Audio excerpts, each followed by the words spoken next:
চেরাগে জান শরীফ পীর ও মুর্শেদ কালান্দার বাবা জাহাঙ্গীর বা ইমান আল সুরেশ্বরী রচিত মারেফতের গোপনেরও গোপন কথা নামক বই হতে ৬৮তম পরিচ্ছেদ পাঠ করছি।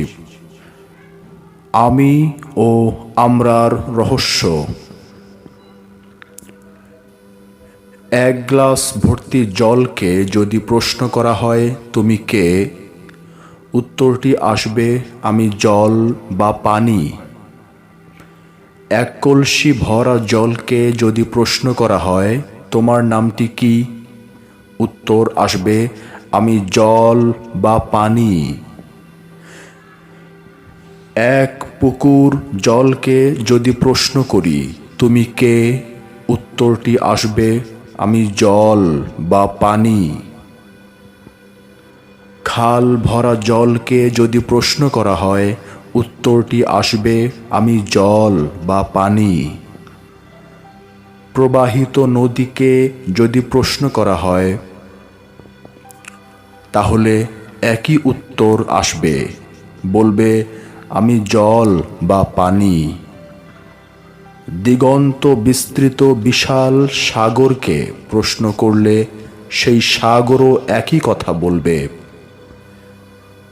আকার, প্রকার, আয়তন এবং ঘনত্বের প্রশ্নে বিভিন্নতা থাকতে পারে, কিন্তু মূল প্রশ্নে এক ও অভিন্ন কথাটি ঘোষণা করবে। পাত্রগুলোর বিভিন্ন আকার প্রকার দেখে মনে হবে বিভিন্ন রকম জিনিস আছে। আসলে সব পাত্রেই একই জল, একই পানি। এ যেন আমির ভেতরে আমরা এবং আমরার ভেতরে আমি, মূলে এক ও অভিন্ন। পাত্রের বিভিন্নতায় বিভিন্ন, বিভিন্নতার মাঝেই একের গন্ধ পাই। আল্লাহ রব্বুল আলামিন কোরআন পাকে ঘোষণা করেছেন কখনো আমি, আবার কখনো আমরা রূপে। যে যে স্থানে রুহু ফুৎকার করার কথাটি বলা হয়েছে সেই সেই স্থানে আল্লাহর আমরার রূপটি পাই। সমগ্র কোরআন শরীফে রূহ বিষয়ে ২১ বার উল্লেখ করা হয়েছে। একবার কমও নয়, একবার বেশিও নয়। এই ২১ বারই কোরআনে আল্লাহকে আমরা রূপে পাই। আবার হেদায়েত করার প্রশ্নটি কোরআনে যে যে স্থানে সেখানে আমরা রূপটি দেখতে পাই। রেজেক বন্টন করার প্রশ্নে আল্লাহকে আমরা রূপে দেখতে পাই। আবার কোথাও অবস্থানের কথাটি বর্ণনা করতে গেলে আমি রূপটি পাই। পক্ষান্তরে আল্লাহ পাকের শান, মান, জালুয়া বর্ণনা করতে গেলে আমি রূপটির কথা ঘোষণা করা হয়েছে। কারণ জাত রূপে তিনি ৩টি স্থানে অবস্থান করেন। প্রথমে লা মোকামে, তারপর জিনের অন্তরে এবং তারপরে মানুষের অন্তরে। এই ৩টি স্থানে আল্লাহকে সিফাত রূপে নয় বরং জাত রূপে দেখতে পাই।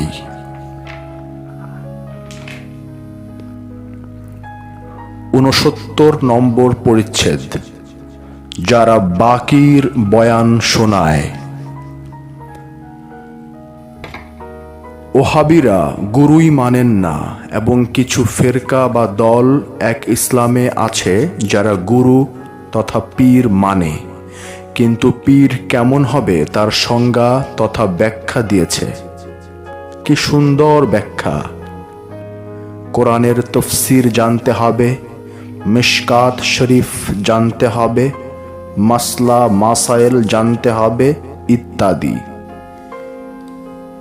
এরকম পীর বা গুরু বাজারে অনেক রকম পাওয়া যায়। এই জাতীয় পীরেরা মাথার জ্ঞান দেবার পীর, কারণ সিনার এলেম কাকে বলে বিশ্বাসই করতে পারে না। ধ্যান সাধনার জ্ঞানটিকে সম্মান করা তো দূরে থাক, বরং ধ্যান সাধনাটাকে বিশ্বাস করতে চায় না এবং এই জাতীয় পীরের পাল্লায় পড়ে সরল সহজ মানুষগুলো পীর মুরিদের রহস্যটাই বুঝতে পারে না। সুফিবাদের মাঝে সৈনিক ধর্মের কতগুলো উপাসনা শিখিয়ে দেওয়া হয় এবং মরে যাবার পর সব কিছু পাবার কথাটি শুনিয়ে দেয়। সব কিছু বাকি, নগদ পাবার একটি বাক্য এদের কাছে পাওয়া যায় না। সারা জীবন কেবল পীর পীর করতে থাকুন, তারপর মরার পর সব কিছু পেয়ে যাবার সংবাদ দান করা হয়।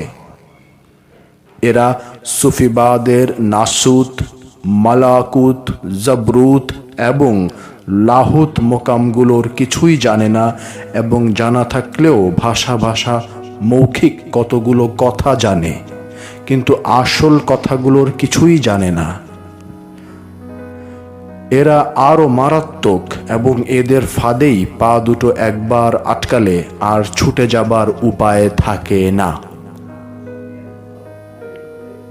তারা জানে না যে লাহুত মোকামে যখন কোনো সাধক আল্লাহর রহমতে প্রবেশ করতে পারেন, তখন দেখতে পান আপন পীর বা গুরুজন ডান দিক দিয়ে চলে যান এবং আপনার মাঝে লুকিয়ে থাকা ধোঁকা দেবার প্রাচীন সর্দার খান্নাসরূপী শয়তানটি বাম দিক দিয়ে পালিয়ে যায়।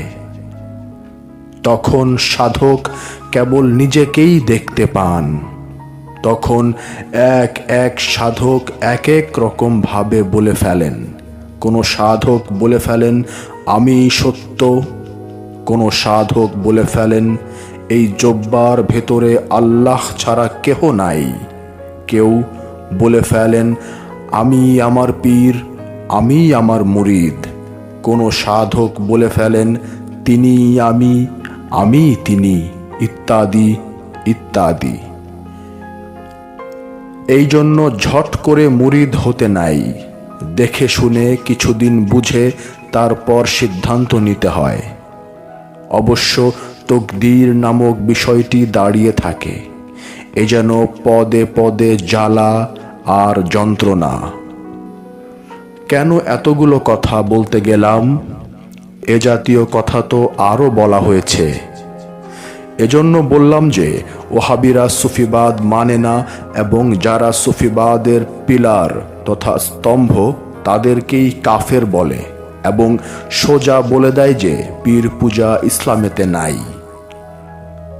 তাদের কাছে হাজার মাসের জেহাদ হতে কদর রাত্রির মর্যাদাটি অধিক বললে কি মূল্যটা বুঝবে?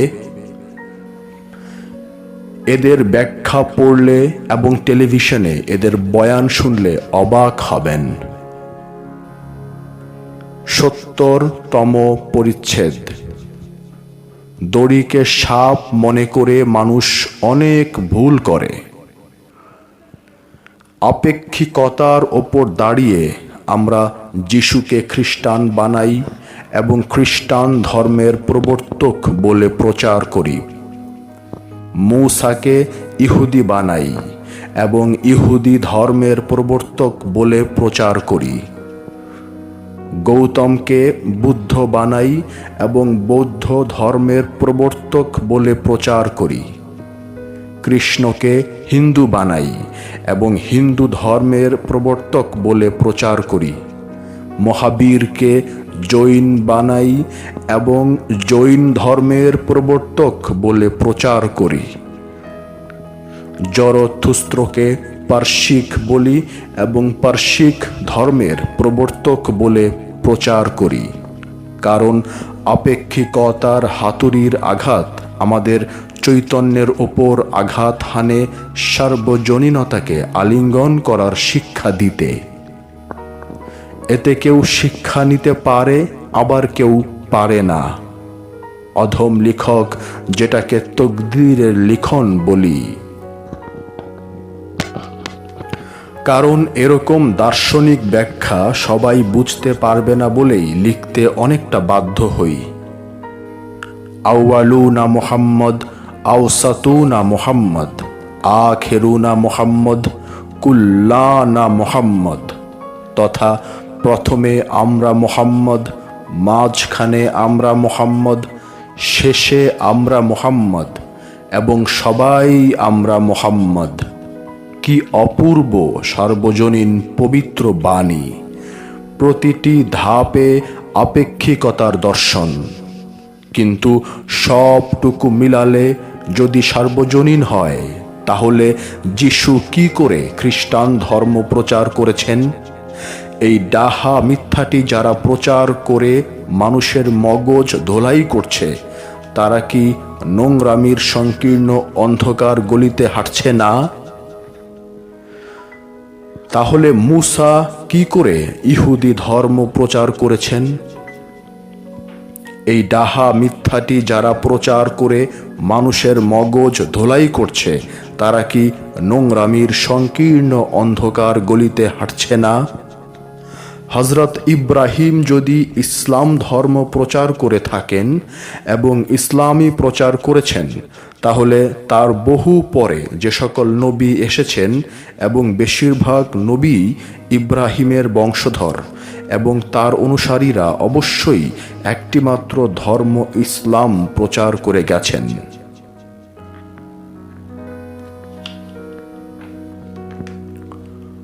অন্য কোনো ধর্ম প্রচার করেছেন বলে কল্পনা করাটাও অন্যায় হবে এবং সার্বজনীনতাকে ফেলে দিয়ে খণ্ডিত চিন্তাধারা প্রচার করে মানুষের মধ্যে বিভেদ তৈরি করা এবং এরকম খণ্ডিত চিন্তাগুলো মানুষের মাথায় ঢুকিয়ে দিয়ে হিংসা, ঘৃণা, অবজ্ঞা প্রদর্শন করে বিশ্ব মানব সমাজকে অস্থির করে তুলছে এবং সার্বজনীন সিদ্ধান্ত নেবার সবগুলো পথে ব্যারিকেড তৈরি করছে।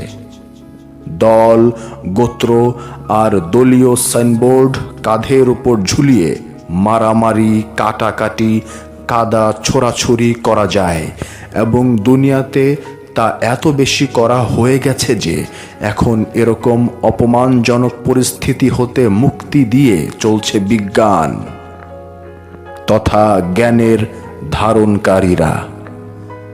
এত কালের, এত দিনের দলীয় আবর্জনার স্তূপ তথা গার্বেজ সরাতে বিজ্ঞানের বুলডোজারের কিছুটা সময় তো লাগবেই এবং বেশ কিছু আবর্জনা ইতোমধ্যে সরানো হয়ে গেছে। ৭১তম পরিচ্ছেদ।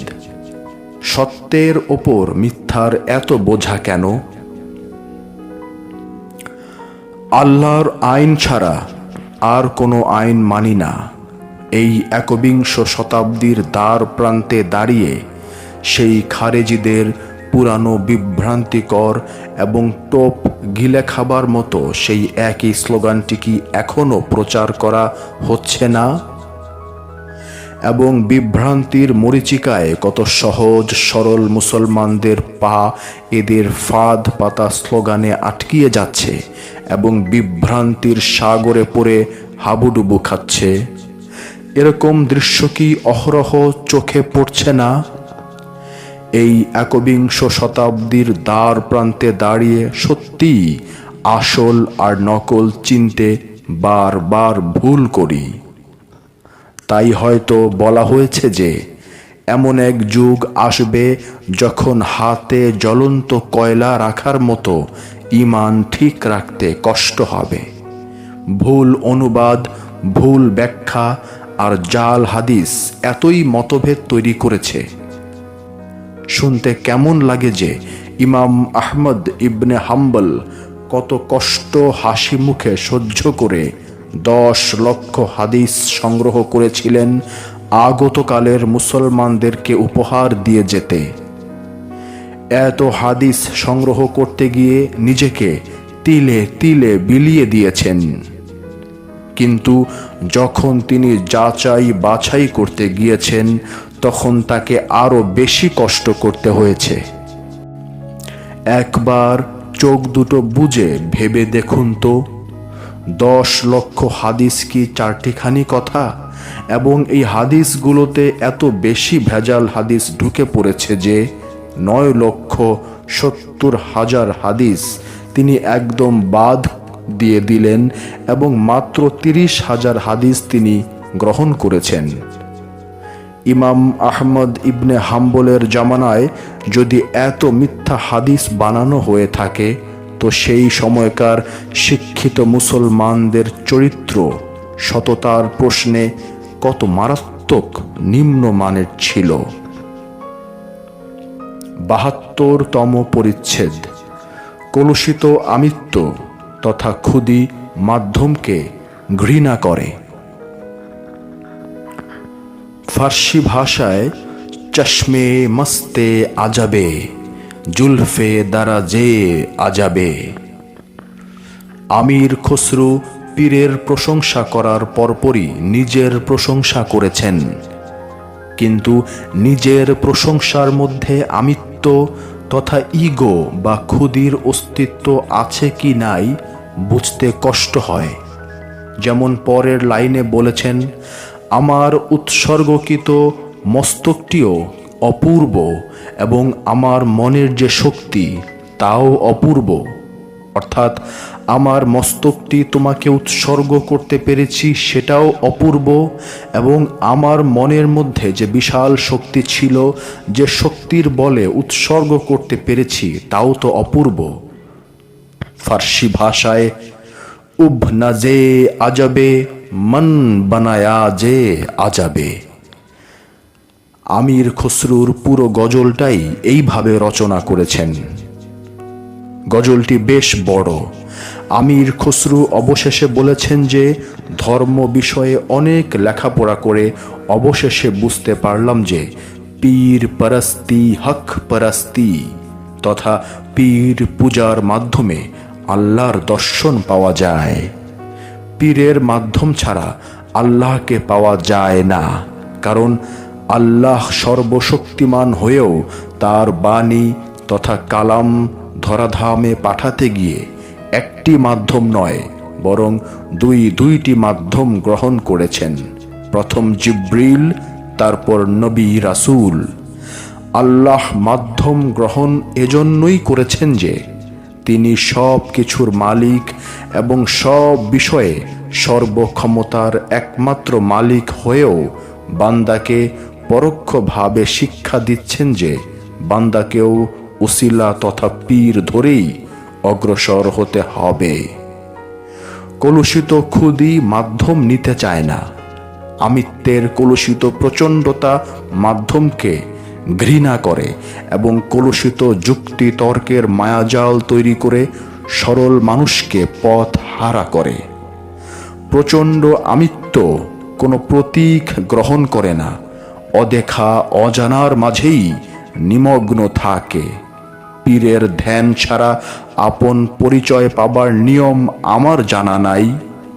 পীরের দেওয়া যত প্রকার ওজিফা সবই পীরের ধ্যানে নিমগ্ন থাকার উদ্দেশ্যে দেওয়া হয়। ধ্যান বাদ দিয়ে কেবল ওজিফা পাঠে আপন পরিচয় তথা রহস্যলোকে প্রবেশ করার আর কোনো পথ আছে কিনা আমার জানা নাই। কারণ মানুষের মন মানসিকতা এত তাড়াতাড়ি এক বিষয় হতে অন্য বিষয়ে ধাবিত হয় যে মনটাকে একটি বিষয়ের মধ্যে ডুবিয়ে রাখা খুবই কঠিন কাজ। কারণ মানুষের মন অস্থির, চঞ্চল, আর প্রতিটি মুহূর্তে অনেক বিষয়ের চিন্তা আপনিই এসে পড়ে। এই জাতীয় মনটাকে কেবল একটি বিষয়ের মাঝে ডুবিয়ে রাখার নামই হলো পীরের ধ্যান। এই ধ্যান বিহনে এলমে লাদুনির রাজ্যে প্রবেশ করা যায় কিনা আমার জানা নাই। ধ্যানের নিয়ম অনেক প্রকার, কিন্তু ধ্যানের আসল বিষয়টি এক ও অভিন্ন। মুনি, ঋষি, যোগী, সন্ন্যাসী, সাধু, পীর, ফকির অলি, দরবেশ সবাই ধ্যান করেছেন। ধ্যানের নিয়মগুলো অনেক রকম দেখতে পাই, কিন্তু মূলে এক ও অভিন্ন। এমনকি নবী রাসূলেরাও ধ্যান করেছেন, যদিও তারা মনোনীত ও নির্বাচিত। নবী রাসূলেরা তাদের অনুসারীদেরকে ধ্যান তথা যোগ সাধনা তথা সালাত শিখাবার জন্য করেছেন, কারণ তারা ধ্যান ও যোগাযোগের প্রশ্নে পূর্বেই নির্বাচিত এবং মনোনীত। এমনকি মহানবীকে আমরা দেখতে পাই হেরা গুহায় ধ্যান করতে।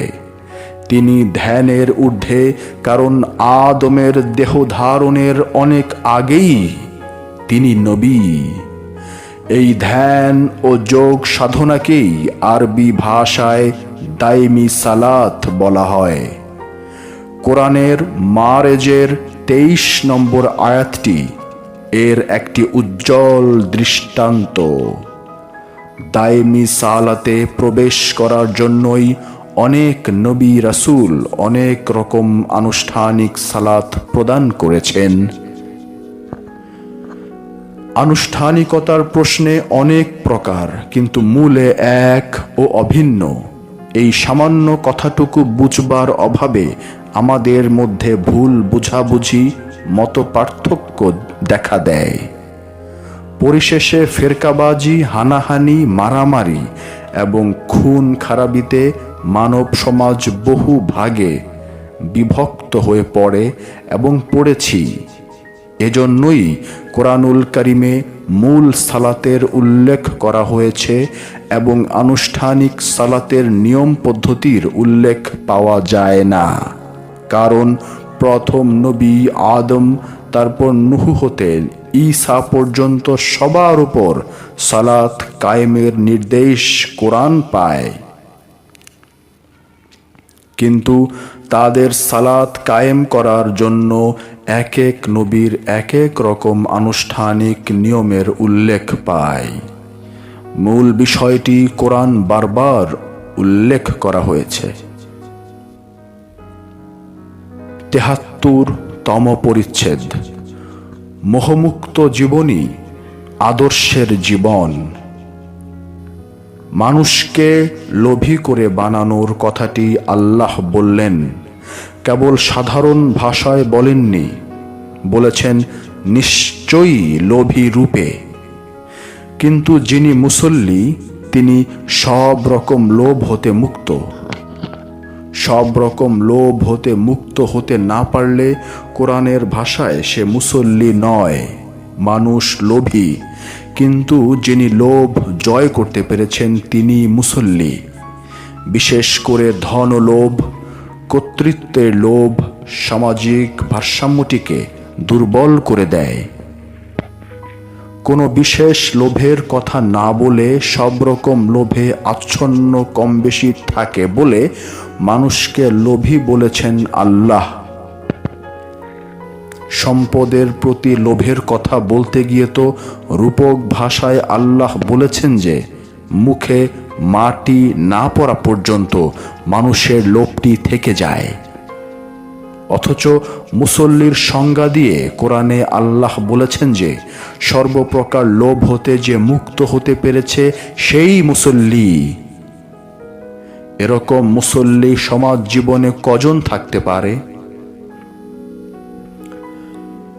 কোরআনে আল্লাহ বলেছেন যে সেই সকল মুসল্লিদেরকে ওয়াইল নামক জাহান্নামে ফেলে দেওয়া হবে, যারা আল্লাহর জন্য ইবাদত না করে লোক দেখানো ইবাদত করে। মুসল্লিদের কোরআনিক সংজ্ঞা অনুসারে লোক দেখানো ইবাদত করার কথাটির ব্যাখ্যা দিতে পারছি না, কারণ এটা আমার জানা নাই। তবে কেউ কোরআন অনুসারে ব্যাখ্যা দিলে খুশি হব। যে কোনো ধরনের খারাপ বিষয় স্পর্শ করলে বেশিরভাগ মানুষ ধৈর্য ধারণ করতে পারে না, কিন্তু যারা করে তারাই মুসল্লি। আবার ভালো বিষয়টি স্পর্শ করলে বেশিরভাগ মানুষ কৃপণে পরিণত হয়, কিন্তু যারা মুসল্লি তারা নয়। যারা মুসল্লি তারা কোনো নির্দিষ্ট সময়ের বেঁধে দেওয়া উপাসনার প্রতি পূর্ণ শ্রদ্ধা রেখেই সব সময়ের সালাতের উপর মনোযোগী থাকেন তথা দায়মি সালাতের উপর যত্নবান থাকেন। সদা সর্বদা সালাতের মধ্যে বাস করাই মুসল্লির লক্ষণ। কাজ করাটা দোষের বিষয় নয়, কাজ করাটা বাঁধন নয়, বরং ইবাদতের অংশ। লোভ মানুষকে আচ্ছন্ন করে ফেললেই কর্ম বাঁধন হয়। উৎসাহ এবং লোভ এক বিষয় নয়, সুতরাং কর্ম বাঁধন নয়, বরং লোভের কামনাটাই বাঁধন। কোনটাকে উৎসাহ বলা হবে আর কোনটাকে লোভ বলা হবে সেটা ব্যক্তির নিয়তের উপর নির্ভর করে। তাই আল্লাহ কেবল মানুষের নিয়তটাকেই সবচেয়ে বেশি গুরুত্ব দেন, কারণ ধন উপার্জন করা এক কথা আর ধনের প্রতি লোভ অন্য কথা। তাই বিষয়টি ব্যক্তিকেন্দ্রিক। লোভ আছে কি নেই এটা নিজের বিচার নিজেকেই করতে হবে। উপরের চালচলন দিয়ে মাপতে গেলে অনেক সময় ভুল হয়। ৭৪তম পরিচ্ছেদ। অনুসরণ আর সৃষ্টি করার প্রতিভা এক নয়। বস্তুবিজ্ঞানের ছাত্র হলে এবং বস্তুবিজ্ঞানের সর্বোচ্চ ডিগ্রি নিলে মাস্টার অথবা অধ্যাপক হওয়া যায়, কিন্তু বস্তুবিজ্ঞানী হওয়া যায় না। বস্তুবিজ্ঞান বিষয়ের ডিগ্রিধারী অনেক অনেক পাবেন, কিন্তু বস্তুবিজ্ঞানী পাওয়া যায় হাতে গোনা। রবি ঠাকুর, নজরুল, লালন, আল্লামা ইকবাল, জিগার মুরাদাবাদী, শেলি, কিটস, বায়রনের ওপর গবেষণা করে পিএইচডি তথা ডক্টরেট অনেক পাবেন, কিন্তু রবি ঠাকুর, নজরুল, লালন আর ইকবাল পাবেন না, কারণ এদেরকে কলেজ বিশ্ববিদ্যালয়ে পাশ দিয়ে বানানো যায় না। একথা বাংলাদেশের বিখ্যাত কবি শ্রদ্ধেয় শামসুর রহমান বলেছেন, যদিও উনি ইংরেজি সাহিত্যের ছাত্র। তাই হযরত জান শরীফ শাহ সুরেশ্বরী তার বইতে লিখেছেন, মাদ্রাসায় পাশ করে কেউ নবী হয়নি, কারণ মাদ্রাসায় পাশ করলে মোল্লা মুফতি হওয়া যায়। আত্মার বিজ্ঞানীর দেখাবার মতো প্রকাশ্য কোনো প্রমাণ থাকে না। তাছাড়া প্রমাণ থাকার বিষয়টি যদি ধরে নিতাম এবং প্রমাণটি রাখা হতো, তাহলে দুনিয়াতে একটিও কাফের মোনাফেক থাকতো না এবং দুনিয়াতে পরীক্ষার কিছুই থাকে না। এই প্রমাণ নামক একটিমাত্র বিষয় আত্মার বিজ্ঞানীদের দেওয়া হয় না বলেই যুগে যুগে আত্মার বিজ্ঞানীদের অনেক রকম অপমান সহ্য করতে হয়েছে। আত্মার বিজ্ঞানীদের মুরিদ থাকে অনেক, কিন্তু আত্মার বিজ্ঞানী হতে পারে তুলনায় অনেক কম। যেমন ফুল গাছে পাতা থাকে অনেক, কিন্তু ফুল হয় সেই তুলনায় অনেক কম। ৭৫তম পরিচ্ছেদ। শয়তানের পথের অনুগামী হইও না। কোরআনের ২৪ নম্বর সূরা নূর এর ২১ নম্বর আয়াতে বলছে, ইয়া আইয়ুহাল্লাযীনা আমানু লা তাত্তাবিউ খুতুওয়াতিশ শায়তানে ওয়া মান ইয়াত্তাবি খুতুওয়াতিশ শায়তানে ফাইন্নাহু ইয়ামুরু বিল ফাহশাহি ওয়াল মুনকার। তথা হে যাহারা ঈমান আনিয়াছ, তোমরা শয়তানের পথের অনুগামী হইও না, এবং যে শয়তানের পথের অনুগামী হয় সুতরাং নিশ্চয়ই সে শয়তান আদেশ করে নিষিদ্ধ ও খারাপ কাজের। এখানে একটু গবেষণা করে দেখতে পাই যে হে মানুষেরা তথা ইয়া আইয়ুহান নাস বলা হয়নি, কারণ সব মানুষ ঈমান আনে না এবং আনতে পারে না। সুতরাং সাবধান বাণী তাদেরকেই শোনানো হচ্ছে যারা আল্লাহতে ঈমান এনেছে। জনতা কখনোই পাইকারিভাবে আল্লাহতে ঈমান আনতে পারে না। তাই এই সাবধানবাণী কেবলমাত্র তাদেরই ওপর বর্তায় যারা ঈমান এনেছে। ঈমানের বহু ঊর্ধ্বের বিষয়টি হলো তৌহিদ। আল্লাহতে ফানাফিল্লাহ না হওয়া পর্যন্ত তৌহিদে অবস্থান করতেই পারে না এবং পারার প্রশ্নই ওঠে না। তাই জনতা তৌহিদে অবস্থান করছে অথবা বাস করছে বলাটা একটি মারাত্মক ভুল এবং সম্পূর্ণ কোরআন বিরোধী কথা। তাই তৌহিদি জনতা বলা কোরআন বিরোধী, কারণ জনতার বিশ্বাস এক হতে পারে না। অনেক প্রকার ধর্ম বিশ্বাসী এক হতে পারে না। অনেক প্রকার ধর্মবিশ্বাসী এবং অবিশ্বাসীদের নিয়েই জনতা। তাই কোরআনের এই আয়াতে জনতাকে উদ্দেশ্য করে না বলে যারা ঈমান এনেছে কেবল তাদেরকেই তোমরা শয়তানের অনুগামী হইও না বলে সাবধান করে দেওয়া হয়েছে। শয়তান ভালো কাজ করার জন্য ডাকে না এবং ডাকার চরিত্র শয়তানের নাই, কারণ নিষিদ্ধ অন্যায় জঘন্য অপকর্ম তথা যত প্রকার খারাপ কাজ আছে সেই দিকে নিয়ে যাবার 19 প্রকার চেষ্টার তীর নিক্ষেপ করতে সবসময় চেষ্টা চালায় এবং শয়তানের অদৃশ্য তীরের আঘাতে মন মানসিকতার বুকটাকে ঝাঁঝরা করে দেয়। অবশ্য মুমিনদেরকেও উপদেশ কোরআনে মাত্র কয়েকবার দেওয়া হয়েছে, কিন্তু মুমিনের প্রতি যে উপদেশ দেওয়া হয়েছে তার মাঝে অন্যরকম কথা। যেমন যৌনাঙ্গ হেফাজত রেখো, মুমিনে ঝগড়া হলে মুমিনদেরকেই মিটিয়ে ফেলার উপদেশ দেওয়া হয়েছে। আমাদেরকে তথা ঈমানদারদেরকে যেরকম সোজা আদেশের পর আদেশ দেওয়া হয়েছে সেরকম আদেশ মুমিনদেরকে দেওয়া হয়নি। তাই কোরআন যেখানে মানুষকে তথা নাসকে আদেশ দিচ্ছে সেখানকার ভাষা এবং শব্দচয়ন অন্যরকম দেখতে পাবেন। কোরআন যেখানে জ্ঞানী লোকদের উপদেশ দিচ্ছে সেখানকার ভাষা ও শব্দচয়ন অন্যরকম। কোরআনে জ্ঞানী লোকদের জন্য রয়েছে অনেক রকম নিদর্শন। এই আয়াতগুলো সমগ্র কোরআন হতে তুলে ধরলে পাঠক চমকে যাবেন। আধ্যাত্ম জ্ঞানের জন্য যেমন বলা হয়েছে তেমনি বস্তু বিজ্ঞানের জন্য অনেকবার বলা হয়েছে। আমরা এ দুটো জ্ঞানের একটিকেও শক্তভাবে এবং মনে প্রাণে গ্রহণ করে নিতে পারিনি বলে মুসলিম সমাজের ব্যবস্থা কেমন তা আর বলে দিতে হয় না। গবেষণার দরজা সেই যে উমাইয়া আর আব্বাসীয় রাজবংশের দ্বারা বন্ধ করে দেওয়া হয়েছে এবং কত প্রকার নিজেদের কথাগুলোকে মহানবীর হাদিস বলে চালিয়ে দেওয়া হয়েছে এবং তা আবার বড় বড় সাহাবাদের মাধ্যমে। বস্তুর বিজ্ঞান একদিন এমন এক উন্নত পর্যায়ে উঠবে যেদিন সব সত্য মিথ্যা প্রকাশ্যে ধরা পড়বে। এই ভবিষ্যৎবাণীটি অধম লেখক করে গেলাম।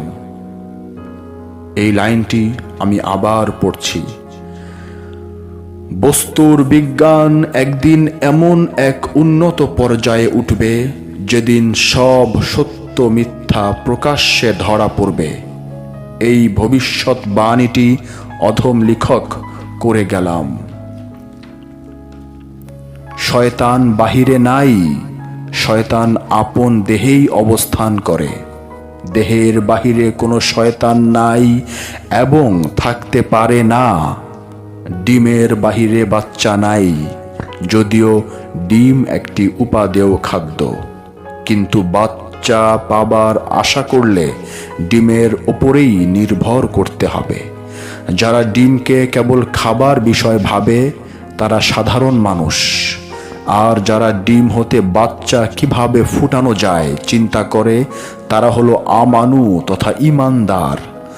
আর যারা ডিম হতে বাচ্চাটি ফুটিয়ে ফেলেছেন তারাই হলেন মুমিন।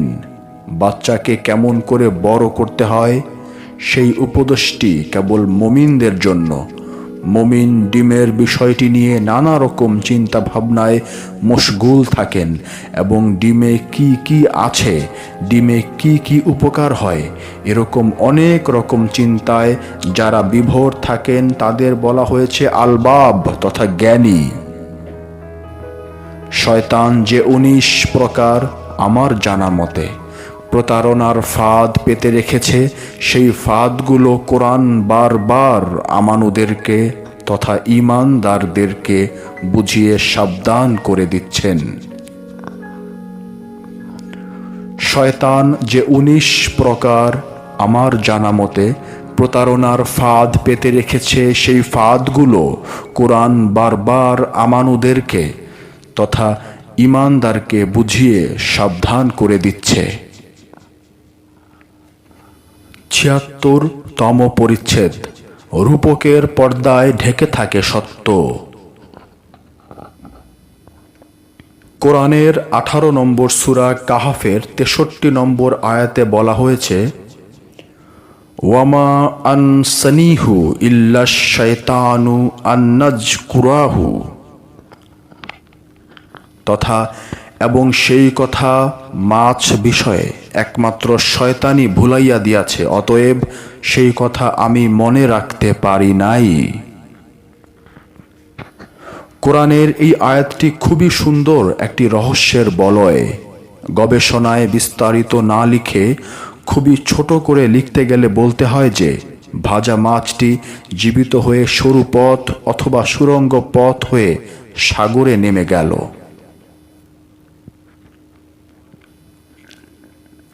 খেয়াল করুন, কখন ভাজা মাছ তথা মরা মাছটি জীবিত হয়ে গোপন পথ বেয়ে সাগরে চলে গেল। যখন মূসা নবী এবং তার সাথী অনেকখানি পথ চলে একদম ক্লান্ত হয়ে একটি পাথরের উপর বিশ্রাম করছিলেন। রূপক ভাষায় মরা তথা ভাজা মাছটি হল আধ্যাত্মবাদের নিম্ন পর্যায়ে অবস্থান, এবং সাধক যখন অতি উচ্চ পর্যায়ে উপনীত হন তখন সঙ্গে সঙ্গে সাধককে আল্লাহ বুঝতে দেন না। কিছুকাল অথবা কিছু সময় অতিবাহিত হবার পরই সাধক সহসা বুঝতে পারেন তার উন্নত পর্যায়ে আরোহণ পূর্বেই হয়ে গেছে। অথচ বিশ্রাম নামক শব্দটি দিয়ে সাময়িক ঢেকে রাখা হয়। নবী মূসা এবং তার সাথীকে দিয়ে আমাদেরকে এই রহস্যময় কথাটি বুঝিয়ে দিয়েছেন। হরিণের নাভিমূলে মৃগনাভি নামক উগ্র গন্ধের ফুল যখন ফুটে ওঠে তখন হরিণ সেই উগ্র মিষ্টি গন্ধে বিভোর হয়ে খুঁজতে থাকে, আর হরিণ তখন তার সব রকম চালাকি বুদ্ধি ভুলে গিয়ে গন্ধ খোঁজে, কিন্তু সেই গন্ধ যে তার আপন পেটেই ফুল হয়ে ফুটে গন্ধ ছড়িয়ে দিচ্ছে তা টের পায় না। এই টের না পাবার দরুন হরিণ মারা পড়ে বাঘের কাছে।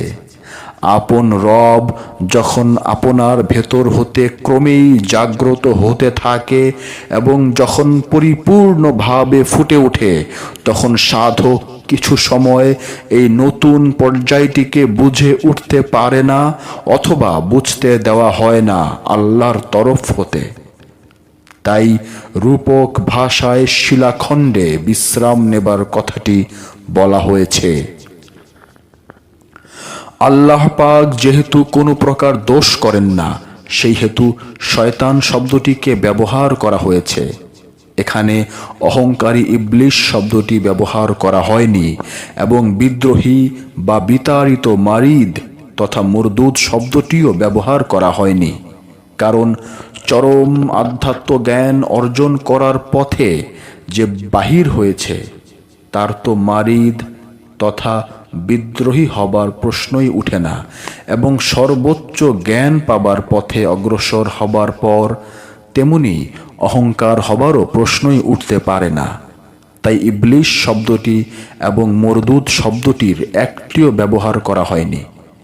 ক্লান্তির অবসন্নতা আপন দেহেই রিপুগুলোকে মৃদু আঘাত যে হানে এবং যে আচ্ছন্নতার পর্দাটি শীত কাতর মানুষটির ওপর গরম লেপ বা কম্বল কখন টেনে দেয় সেই শয়তান।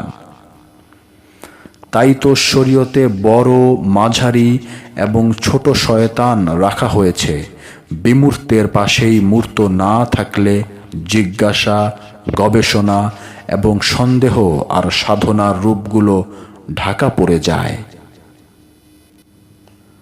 ৭৭তম পরিচ্ছেদ, শক্তি ও প্রেমের পূজা ভিন্ন।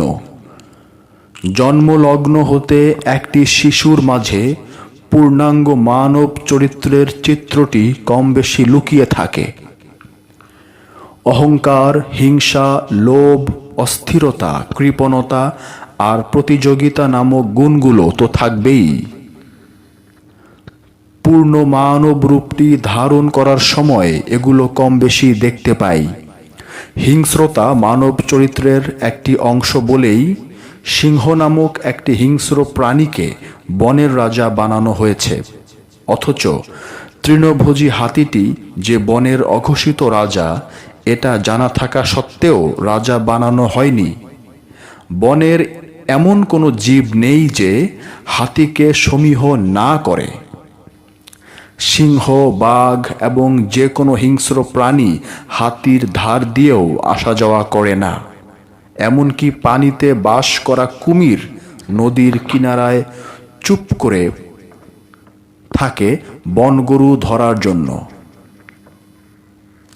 কিন্তু হাতির আগমন দেখলে পালিয়ে যায়, কারণ কুমির জানে যে যদি হাতি পা পিছলে নদীতে পড়ে যায় এবং হাতির বিশাল ওজনের শরীরটি যদি কুমিরের ওপর পড়ে তো মৃত্যু অবধারিত। মানুষ এসব বিষয়ের সব কিছু ভালো করে জানা থাকা সত্ত্বেও সিংহকে বনের রাজা বানিয়েছে কেন? হিংস্রতা মানুষের স্বভাবের একটি অংশ। হিংস্রতা দেখতে ভালো লাগে, বিনয়, নম্রতাকে দুর্বলতা মনে করে। অবশ্য সবাই নয়। তাই সব কিছু জানা থাকার পরেও হাতিকে বনের রাজা বানানো হয় না। পৃথিবীতে যত কিছু আশ্চর্য বলে মনে হয় তার মধ্যে মানব চরিত্রটি বোধহয় সবচেয়ে বেশি আশ্চর্যজনক। তাজমহল সম্রাট শাহজাহানের প্রেমের প্রতীক, কিন্তু সেই সময় ভারতে খাদ্যের অভাবে কয়েক লক্ষ লোক মারা গিয়েছিল। খেতে না পেয়ে কয়েক লক্ষ লোক মারা গেছে, তাতে কি হয়েছে? প্রেমের তাজমহল তো বানানো হয়েছে। হয়তো খাদ্য দিতে গেলে এমন সুন্দর তাজমহল বানানো হতো না। সম্রাট শাহজাহানের এরকম মানসিকতার মৃত্যু হবে না, তা যত আধুনিক সভ্যতারই আগমন হোক না কেন। তাই মানুষ যতদিন থাকবে হিংস্রতা ততদিন থাকবে বলে মনে হয়। জিন থেরাপির মতো কিছু আবিষ্কার হলে অন্য কথা। তা না হলে মানুষ অন্য গ্রহে গিয়েও সেই সুপ্রাচীন হিংস্রতাটির কম বেশি প্রকাশ ঘটার সম্ভাবনাটি থাকতে পারে। সুতরাং কোরআনে বর্ণিত মুসল্লিকে সবার পছন্দ হবার কথা নয়, কারণ মুসল্লি শক্তির পূজা করেন না। মুসল্লি আল্লাহর প্রেমের প্রেমিক। প্রেমের পূজারীকে শক্তি পূজারী ভীরু মনে করে এরা মেরুদণ্ডহীন প্রাণী। তাই শত চেষ্টা তদবির করেও শক্তির পূজারককে প্রেমের পূজারক বানানো যায় না। আমি লাইন দুটি আবার পাঠ করছি, কারণ মুসল্লি শক্তির পূজা করেন না, মুসল্লি আল্লাহর প্রেমে প্রেমিক। প্রেমের পূজারীকে শক্তি পূজারক ভীরু মনে করে এরা মেরুদণ্ডহীন মানুষ। তাই শত চেষ্টা তদবির করেও শক্তির পূজারককে প্রেমের পূজারক বানানো যায় না। শক্তির পূজারক প্রেমিক সাজতে পারে, প্রেমের অভিনয় নিখুঁতভাবে হয়তো করতে পারে, প্রেমের নিখুঁত হালকা মুখোশ পরতে পারে, কিন্তু কিছুদিন গেলেই ধরা পড়ে যায়। আবার অনেক সময় নকল টাকার মতো কিছুদিন টিকেও যায়। নকল করা পাসপোর্ট দিয়ে পগার পারও হওয়া যায়, তবে বিশেষ ক্ষেত্রে, সব সময়ের জন্য নয়। শক্তির পূজারীরা সুফিকে শ্রদ্ধা করে এবং ভক্তিও করে, কিন্তু ভক্তি ও শ্রদ্ধা জাগতিক বিষয়ে লাভের জন্য, আত্মপরিচয়ের ধ্যান সাধনার জন্য নয়। যদিও সে জানে যে এক রাতের স্বপ্ন দেখার মতো দুনিয়াতে ৮০টি বছর বেঁচে থাকা একটি লম্বা স্বপ্ন বই আর কিছুই নয়। যদিও সে জানে মৃত্যুর পর আপন পরিবার, পুত্রজন আর কেউ সহায় থাকবে না। যদিও সে জানে দুনিয়ার জীবনটা একটা মায়া, এই মায়ার শক্তি যে কত ভয়ঙ্কর, কত মারাত্মক, এবং পারমাণবিক শক্তিও যে মায়ার শক্তির কাছে অতি তুচ্ছ, এটা সে ভালো করেই জানে। তবু এই মায়ার বাঁধনে পড়ে কত অন্যায়, কত অত্যাচার, কত হীন স্বার্থ চরিতার্থ করতে জেনে শুনে এগিয়ে যায়। এ যেন তকদিরের চিকন সুতায় বাঁধা জীবনটা দেখে শুনে বুঝে জহর পান করার মতো। শতবার বুঝাতে চাইলেও মায়ার বাঁধন বুঝতে দেয় না, যেন চোখ থাকতেও অন্ধ। কোরআনের সূরা বনী ইসরাইলের ৭২ নম্বর আয়াতে বলা হয়েছে, ওয়ামান কানা ফি হাজিহি আমা ফাহুয়া ফিল আখিরাতি আমা ওয়া আদাল্লু সাবিলান। তথা এবং যে ব্যক্তি ছিল এর মধ্যে অন্ধ, সুতরাং সে আখিরাতের মধ্যেও অন্ধ এবং অধিক পথহারা। সে আখিরাতের মধ্যেও অন্ধ এবং অধিক পথহারা। ৭৮তম পরিচ্ছেদ। কথিত মুমিনদের আসল চেহারাটা দেখুন। অনেকেই গণতন্ত্রকে বাদ দিয়ে মুমিনের শাসন কায়েম করতে উপদেশ দিয়ে থাকেন। উপদেশটি অবশ্যই ভালো, কিন্তু উমাইয়া আব্বাসীয় খলিফারা তো মুমিনদের মুমিন খেতাবখানা গলায় ঝুলিয়ে যত প্রকার অপকর্ম এবং নিজেদের মন গড়া মতবাদ ইসলামের দোহাই দিয়ে জোর করে চালিয়ে দিয়েছে। কোনো প্রতিবাদ, কোনো স্বাধীন সমালোচনা করার সামান্যতম স্বাধীনতাটুকু সহ্য করা হতো না, বরং নির্মমভাবে হত্যা করা হতো। যদি বাক স্বাধীনতাটুকু ছিনিয়ে নেয় তো মানুষের প্রতিভা বিকাশের পথ বন্ধ হয়ে যায়, মানুষ জড় পদার্থে পরিণত হয় এবং গবেষণা করার কোনো পথ আর খোলা থাকে না। এই দুই রাজবংশ কি মুমিনের মুমিন বলে ঘোষণা করে এরকম অপকর্ম করেনি? এমন কোনো একটি মুসলমানের সাহস কি ছিল এদের বিরুদ্ধে সামান্য প্রতিবাদটুকু করার? খলিফাদের তরফ থেকে উত্তর আসবে যে হাজার হাজার আলেম, উলামা, মুফতি, মাওলানারা আমাদেরকে মুমিনদের মুমিন বলে কোরআন হাদিসের দলিল দিয়ে প্রমাণ করেছেন।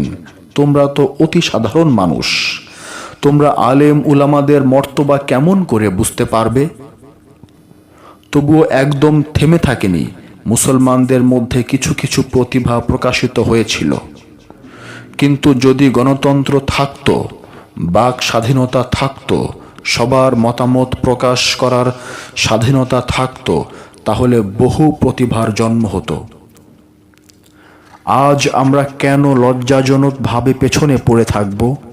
এর জন্য অন্য কেউ দায়ী নয়, বরং আমরাই আমাদের ভাগ্যটিকে পরিবর্তন করার সুযোগ পাইনি। এইসব মুমিনদের মুমিন বলে কথিত খলিফারা সেই সুযোগটিকে বিদ্রোহ নামক ফতোয়া দিয়ে দমন করে গেছে। ইসলামের হিটলার হাজ্জাজ বিন ইউসুফ তো লক্ষের ওপর মুসলমানদের নির্মমভাবে খুন করেছে বাক স্বাধীনতার ভয়ে। সামান্য সন্দেহ হলেই খুন করেছে হাজ্জাজ। মহান সাহাবা হযরত আনাসের পুত্রকে একদম অকারণে খুন করার পরেও অনেকেই মর্মাহত হয়েছেন, কিন্তু টু শব্দটি কেউ করার সাহস করেনি। হাজ্জাজ যে ইসলামের কত বড় ক্ষতি সাধন করে গেছে সেটা ইতিহাস পড়লেই জানা যায়। অথচ সেই হাজ্জাজকেও মুমিন বলে আলেম উলামারা ফতোয়া দিতে বাধ্য হয়েছে। ৭৯তম পরিচ্ছেদ। ধন সম্পদ দিয়ে আমির রহস্য জানা যায় না। আল্লামা ইকবালের কবিতার কিছু অংশ তুলে ধরলাম। কি হক সে ফেরেশতাओं ने इकबाल की गम्माजी, गुस्ताख है करता है फितरत की হিমাবন্দি। বাংলায়, ইকবালের ভালো মন্দ পার্থক্য করার জন্য কোন অধিকারে ফেরেশতা পাঠানো হয়েছে? ভুল আছে এবং করি, কারণ এরকম স্বভাবের মাঝেই বন্দী। আরেকটি কবিতার কিছু অংশ। না তু জমি কে লিয়ে হ্যায় না আসমাं के लिए, जहां है तेरे लिए तू नहीं जहां के लिए, सितारों से आगे जहां और भी है, अभी इश्क की इम्तिहान और भी है। ये हिकमत मलाकूती, ये इल्म लाहूती, हरम की दर्द का दर्दा नहीं तो कुछ भी नहीं। বাংলায়, তুমি পৃথিবী ও আকাশের জন্য নও, এ জগৎ তোমার জন্য, তুমি জগতের জন্য নও। তারার উপরেও আরো জগৎ আছে, কিন্তু ভালোবাসার জগৎ আরো অনেক উপরে। এই বিজ্ঞান ফেরেশতার জগতের, এই জ্ঞান লা মোকামের। যদি তোমার আমি এর প্রতি যত্নবান না হও তো কিছুই পাবে না। মালাকুত রাজ্যের বিজ্ঞান, নাই রাজ্যের জ্ঞান যদি অর্জন করতে চাও, তাহলে তোমার আমিকে পবিত্র করতে হবে। আমির পবিত্রতা ছাড়া এই বিজ্ঞান ও জ্ঞান অর্জন করা সম্ভব নয়, কারণ এই জাতীয় জ্ঞান বিজ্ঞান বই পড়ে অর্জন করা সম্ভব নয়। এই জ্ঞান বিজ্ঞানকে ইলমে লাদুনি তথা সিনায়ে সিনায়ে মারেফতের জ্ঞান বলা হয়। দুনিয়ার জ্ঞান অর্জন করতে হলে বই পড়তে হয়, স্কুল, কলেজ আর ভার্সিটিতে অধ্যয়ন করতে হয়। কিন্তু মারেফতের জ্ঞান তথা ইলমে লাদুনি অর্জন করতে হলে পীর ধরে যোগ সাধনায় তথা সালাতুজ জিকির ধ্যানমগ্ন হতে হবে। বছরের পর বছর পীরের পায়রবি এবং মোরাকাবা মুশাহাদার মাধ্যমে যে জ্ঞান অর্জন করা যায়, সেটা বই পড়ে পাওয়া যায় না। যদি যেত, তাহলে প্রত্যেক নবী রাসূলকে স্কুল, কলেজ, ভার্সিটি, মাদ্রাসায় পাশ করিয়ে বানাতেন। এই জাতীয় বিদ্যা শিক্ষার মাধ্যমে শিক্ষক, অধ্যাপক আর মোল্লা বানানো যায়, কিন্তু ওলিয়ে কামেল হওয়া যায় না। যারা ওলিয়ে কামেল হওয়ার জন্য শর্ত জুড়ে দেয় এই বলে যে কোরআন, হাদিস, এজমা, কিয়াস কিছুটা হলেও অবশ্যই জানতে হবে, এরকম শর্তযুক্ত আলেমেরা বই পড়া জ্ঞানী, কিন্তু ইলমে লাদুনি সম্পূর্ণ অন্য বিষয়। যদি তাই না হতো, তাহলে যত নবী রাসূল পাঠানো হয়েছে সবাই ছিলেন উম্মি তথা নিরক্ষর। তাই কোরআন বলছে, যত উম্মি রসুল পাঠানো হয়েছে তার মধ্যে আপনিও একজন উম্মি নবী। ৮০তম পরিচ্ছেদ। কিছুটা বেদনা, কিছুটা আশা নিয়েই বলছি। পীরের মুরিদেরা যদি নিজেদের পীরকে বড় পীর, সুফি সম্রাট, মুজাদ্দেদ, মাওলা উল আলা, শাহেনশাহ ইত্যাদি বলে জানে, তাতে কিন্তু এক বিন্দু পরিমাণ দোষ দেওয়া যায় না, এবং দোষ দেবার বিধান নাই। গাউসুল আজম বড় পীর সাহেবের সময় একজন অন্য পীরের মুরিদের আচরণ প্রদর্শনী হল এর উজ্জ্বলতর দৃষ্টান্ত। আপন পীরের আস্তানাটিকে বিশ্ব দরবার, গাউসুল আজমের দরবার, তরিকতের শাহেনশার দরবার, মুজাদ্দেদে জামানার দরবার, নুরানি দরবার, হাক্কানি দরবার ইত্যাদি লিখা ও জানার মধ্যে ভালোবাসার গভীরতা প্রকাশ পায়। কারণ যার যার পীর, তার কাছে সর্ববিষয়ে সর্বশ্রেষ্ঠ জানাটাই উত্তম। ইহাতে দোষের কিছু নাই। বরং আল্লামা ইকবালের ভাষায় সর্বস্থানে যদি মাথা উঁচু করে যাও তো যাও, কিন্তু আপন পীরের দরবারে প্রবেশ করার আগে মাথাটি নিচু করে যাবার উপদেশটি পাই। সুতরাং আমি কোনো মন্দ দৃষ্টিভঙ্গিতে এইসব পবিত্র দরবারের বিরুদ্ধে কিছু বলিনি এবং বলার প্রশ্নই উঠে না। কেবলমাত্র ওহাবি এবং গোলাপি ওহাবিদের ব্যাপক প্রচার এবং তারা শুধু মসজিদ মাদ্রাসাগুলো কেবল নিজেদের আয়ত্তে আনার চেষ্টা করছে না, বরং তাদের মতাদর্শের সম্পূর্ণ বিপরীত বড় বড় মাজারগুলোকেও দখলের চেষ্টা করছে।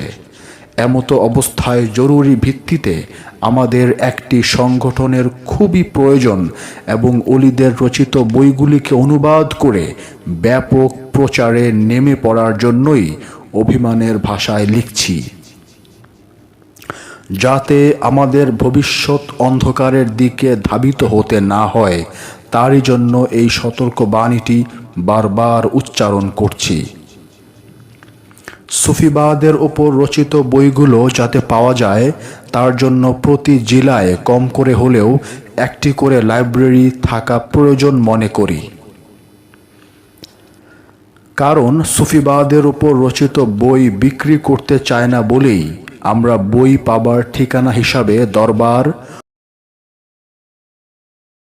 অন্যের অপরিচিত বাড়ি ঘরের ঠিকানা অথবা পণ্য বিক্রির ঠিকানা ইত্যাদি ব্যবহার করছি।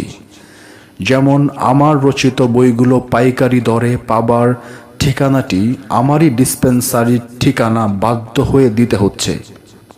যদিও এটা লজ্জার বিষয়, কিন্তু উপায় নেই বলেই এরকমটি করতে হয়েছে। তা না হলে কেন লিখতে যাব যে বই পাইকারি দরে পাবার ঠিকানাটি হলো বে-ইমান হোমিও হল, 108 নিউ এলিফ্যান্ট রোড, ঢাকা।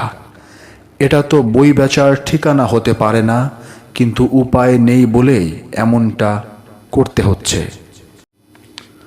81তম পরিচ্ছেদ। আল্লাহ সবরকারীর সঙ্গে থাকেন, নামাজির সঙ্গে নয়। কোরআনের 25 নম্বর সূরা ফুরকানের 29 নম্বর আয়াতে বলছে, লাকাদ আদাল্লানি আনিজ যিকরি বাদা ইজ জাআনি ওয়া কানাশ শাইতানু লিল ইনসানি খাজুলান। অর্থাৎ অবশ্যই আমাকে ভুল পথে নেয় সে জিকির আসার পর, এবং শয়তান ছিল মানুষের জন্য প্রতারক। এখানে হুবহু অনুবাদ করা হলো এই জন্য যে জিকির শব্দটি আছে, সেই শব্দটির অনুবাদ খুব কমই পাবেন। জিকির শব্দটিকে অনুবাদ করা হয় কোরআন। কোথায় জিকির আর কোথায় কোরআন? প্রায় অনুবাদকেরা এরকম একটি অনুবাদ আর একটির ওপর চাপ চালিয়ে দেয়। প্রায় অনুবাদকেরা এরকম একটি অনুবাদ আর একটার ওপর চালিয়ে দেয়, তখন আসল অর্থটাই নতুন মনে হয় হুবহু অনুবাদ করার কারণে। আরও অবাক হবেন যখন এই জিকিরকে সালাত তথা নামাজ অনুবাদ করা হয়। জিকিরের কোরআনিক অর্থ হলো যোগাযোগ, সংযোগ এবং স্মরণ। এই যোগাযোগ, এই সংযোগ এবং এই স্মরণ কার সঙ্গে করতে বলা হয়েছে?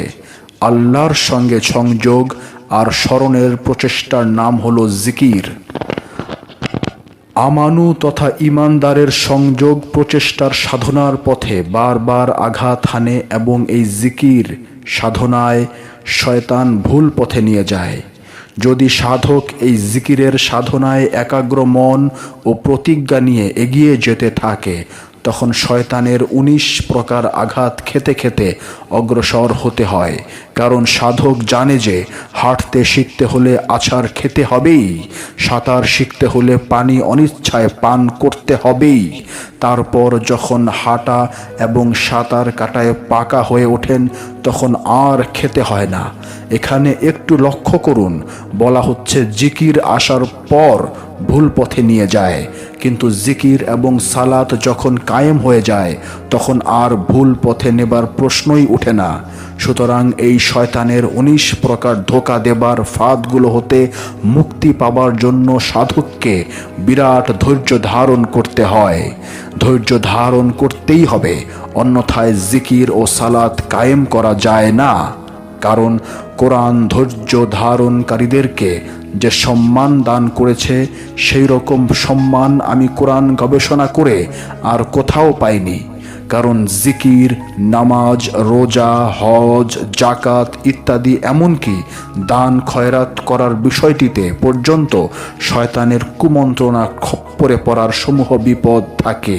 কিন্তু যিনি বিরাট ধৈর্য ধারণ করে সাধনায় মশগুল থাকেন, সেই ধৈর্যশালীদের বিষয়ে কোরআন একদম খোলাখুলি বলেছে যে আল্লাহ কেবলমাত্র ধৈর্যশীলদের সঙ্গে থাকেন অথবা আছেন।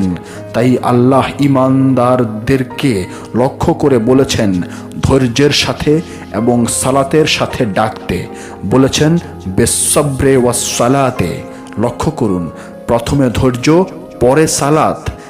এর আগে বলা হয়নি যে হে মানুষেরা, বলা হয়েছে ইয়া আইয়ুহাল্লাযীনা আমানুস্তাইনু, তথা হে যারা ঈমান এনেছো, কেবল তাদেরকে বলছি যে ধৈর্য এবং সালাতের মাধ্যমে এগিয়ে চলো।